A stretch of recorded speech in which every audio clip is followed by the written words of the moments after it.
In developmental psychology, attachment theory explores the emotional bond between one human and another, mostly between caregiver and infant.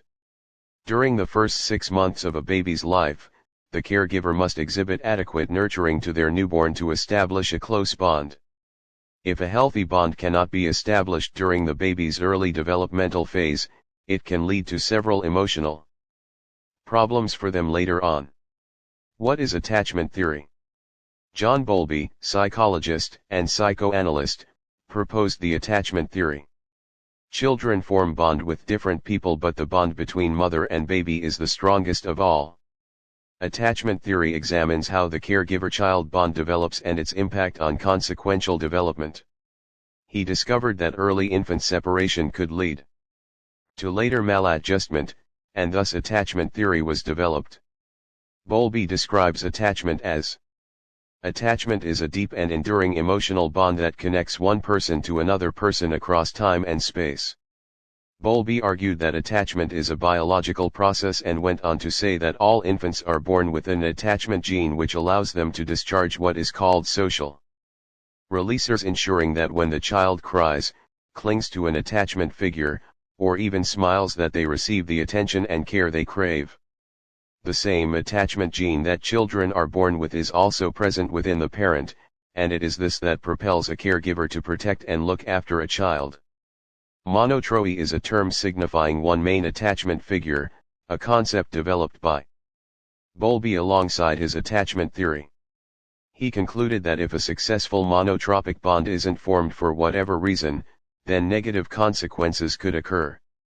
Bowlby identified 4 types of attachment styles. Secure attachment. The secure attachment style signifies a warm and loving bond between parent and child. The child feels loved and cared for and develops the ability to form healthy relationships with those around them. Children with secure attachment styles are active and demonstrate confidence in their interactions with others. Those who develop secure attachment styles in childhood are likely to carry this healthy way of bonding into adulthood and have no problem building long-term relationships without fear of abandonment. Anxious ambivalent attachment. Anxious ambivalent. Children tend to distrust caregivers, and this insecurity often means that their environment is explored with trepidation rather than excitement.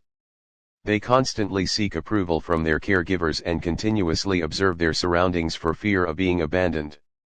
Those who developed under the anxious ambivalent attachment style tend to carry what they have learned into adulthood, and very often feel unloved by their partners whilst finding it difficult to express love and connection themselves. People who developed attachments under this style are usually emotionally dependent in adulthood. Avoidant attachment. Children who have developed under the avoidant style have learned to accept that their emotional needs are likely to remain unmet and continue to grow up feeling unloved and insignificant. They often struggle with expressing their feelings and find it hard understanding emotions. In adulthood, they tend to avoid intimate relationships. Dysorganist attachment.